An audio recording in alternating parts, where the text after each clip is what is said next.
మాటకొస్తే 11 సీట్లు వచ్చినా ఇంకా సిగ్గు రాలే అంటున్నారు పవన్ కళ్యాణ్. ఇప్పుడు చాలాసార్లు మాట్లాడినాడు ఆయన. నేను స్పష్టంగా చెప్తా ఉన్నా పవన్ కళ్యాణ్ గారికి, అయ్యా ప్రశ్నించే పార్టీ పవన్ కళ్యాణ్ గారు, మాకు 11 సీట్లు వచ్చినాయి, మా అహంకారంగా తగ్గలేదు అంటున్నావు. నీకు ఒక్కటే వచ్చింది అది సీట్ అయ్యా, నీకు ఒక్కటే వచ్చింది స్వామి. మాకు 11 వస్తే నీకు ఒక్కటే. నీ బాబుకు మీ చంద్రబాబుకు 24 వచ్చినది. మాకు 11 వచ్చే మీ బాబుకి 24 వచ్చినాయి, నీకైతే ఒకటే వచ్చింది.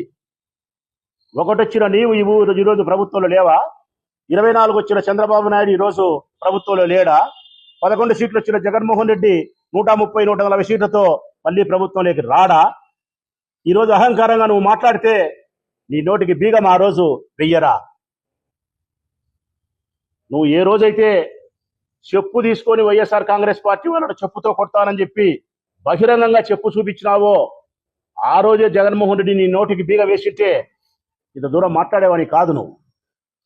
జగన్మోహన్ రెడ్డి గారు మంచోడై నువ్వు చెప్పుతో కొడతా వైఎస్ఆర్ కాంగ్రెస్ పార్టీ ఎమ్మెల్యేలని చెప్పి బహిరంగంగా మాట్లాడినప్పుడు కూడా నిన్ను శిక్షించకుండా పోవడం వల్లనే నీ నోటికి ఎంత మాటలన్నంత మాటలు వస్తున్నాయి.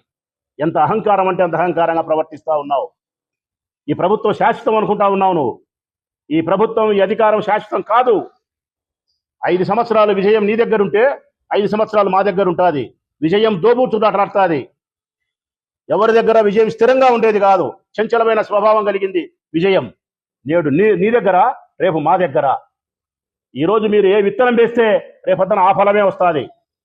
ఈరోజు డెమోక్రసీలో ఎన్నికలలో విజయం సాధించిన మీరు అధికారం ఉంది కదా అని చెప్పి అహంకారమైనటువంటి విత్తనం వేసి కక్ష సాధింపు చర్యలకు పాల్పడితే రేపొద్దున మా ప్రభుత్వంలో కూడా అదే విత్తనమే, అదే ఫలమే వస్తుంది.